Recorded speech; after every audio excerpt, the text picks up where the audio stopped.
ప్రతి ఇంట్లో ఒక పెద్ద కొడుకు ఉంటాడు కదా. మా ఇంట్లో నేనే పెద్ద కొడుకుని. పెద్ద కొడుకు ఏం చేస్తాడు?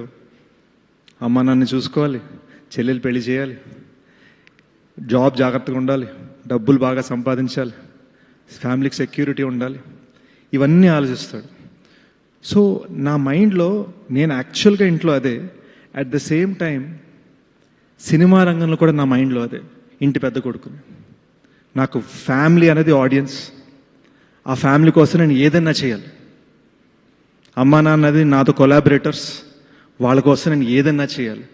నేను అండ్ మీరు అడగచ్చు, నేను సెట్ మీద ఏడుస్తాను, అరుస్తాను, నవ్వుతాను, ఎగురుతాను, శాండ్ బ్యాగ్స్ ఎత్తుతాను, లైట్లు మోసాను, మానిటర్ మోసాను, ట్రైపాడ్ మోసాను.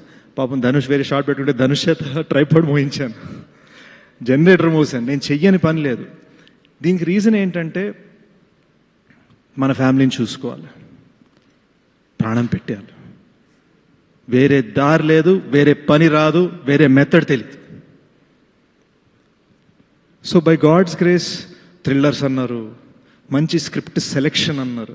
నాకు స్క్రిప్ట్ సెలెక్షన్ అంటే ఏంటో తెలియదు. నాకు ఇక్కడ ఒక బఫే అయితే లేదు, ఇలా ఈ స్క్రిప్ట్ ఈ స్క్రిప్ట్ ఈ స్క్రిప్ట్ ఈ స్క్రిప్ట్ అనుకుంటా. నా దగ్గర బఫే లేదు. నాకు ఉన్నది ఏంటంటే అది వచ్చేదాకా దాని మీద తపన పడి ప్రయత్నించడం, కష్టపడటం. అండ్ బహుశా కొన్ని సందర్భాల్లో నా డైరెక్టర్స్ని కష్టపెట్టడం. కానీ ఫస్ట్ టైం థ్రిల్లర్ స్పేస్లో కాకుండా ఒక లవ్ స్టోరీ చెప్పాలనిపించింది, ఒక జెన్యూన్ లవ్ స్టోరీ చెప్పాలనిపించింది, కొత్తగా చెప్పాలనిపించింది. ఒక లవ్ స్టోరీ, ఒక సింపుల్ లవ్ స్టోరీ. అంటే మన చిన్న ఈ సినిమాలో ఈ లవ్ స్టోరీకి మేము చాలా చాలా నా ఫస్ట్ లవ్లో ఉన్న థింగ్స్ని జ్ఞాపకం తెచ్చుకొని రాసుకున్నాను అనమాట. ఫర్ ఎగ్జాంపుల్ ఫస్ట్ లవ్ అప్పుడు తనకి నాకు సాంబార్ బాగా వండాలని ఒక చిన్న తప్పన ఉండేది, వాళ్ళు నార్త్ ఇండియన్స్ కాబట్టి. సో ఈ సినిమాలో హల్వా బీట్ పెట్టాం.